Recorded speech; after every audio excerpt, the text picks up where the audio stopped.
Avropanın fatehi olan Qalatasarayın növbəti qurbanı Liverpool. Sizə gülməli gələ bilər, amma Liverpoolun elə bir boşluğu var ki, Galatasaray bundan istifadə edə bilər. İlk öncə başa düşməyə çalışaq ki, komandaya Frankfurtda nə baş verdi? Özdə qəribəsi ondan ibarət idi ki, maçın ilk hardasa 25-30 dəqiqəsinə baxanda heç cür düşünmək olmazdı ki, Galatasaray bu maçı darmadağın olunacaq. Niyə? Bir şey başa düşmək lazımdır ki, Türkiyə çempionatında Galatasarayın o səviyyədə müqaviməti yoxdur. Yəni Fenerbahçe da daxil. Galatasaray bu qədər intensiv pressinglə boğan sonuncu komanda çempionatda Beşiktaş olmuşdu Solskjaer'in dövründə. Burada da Galatasaray nəyə söylüyor oyunun 30-cu dəqiqəsindən sonra birdən-birə oyun fəlsəfəsini dəyişməyə başlayır. Okan Buruk əvvəlki oyuna qayıdır və layiqli olaraq bunun cəzasını görür. Və nəticədə Icardi'nin meydana girməsi ümumiyyətlə komandanın işləməyi sistemini daha da müşkülə saldı.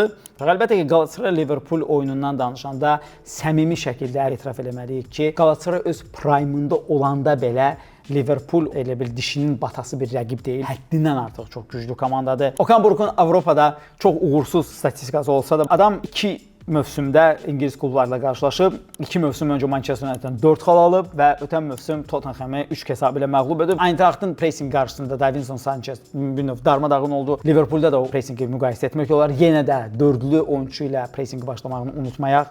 Yəni Okan Buruk arxadan oynamaq istəsə ona salam əleykum eləyəcək Liverpoolun oyunçuları və ən təhlükəlisi hazırda Liverpoolun Szoboszlai ilə yanaşı pik formasında olan Gravenberch-dir. Əgər Galatasaray ümumiyyətlə Liverpoolun sol yarım cinahını istismar edə bilsə, Liverpoolun qapısı qarşısında epizodlar əldə edə bilər. Əgər Liverpoolun sağ müdafiəçisi Szoboszlai və ya Frimpong olacaqsa, hansı ki Frimpongun epizodu buradadır, Galatasaray eyni üstünlüyə sol cinahda da malik ola bilər. Ümid edək ki, Okan Buruk birinci oyundan nəticələr çıxarıb tərslik eləməyəcək və Galatasaray Liverpoola qarşı ən azından layiqli mübarizə apara biləcək. Çünki bir-birdən sonra biz bunu Eintrachtla görmədik. Sizin fikrinizcə Galatasarayın Liverpoola qarşı realistik, belə mən fanatik demirəm, xal qazanmaq şansı varmı?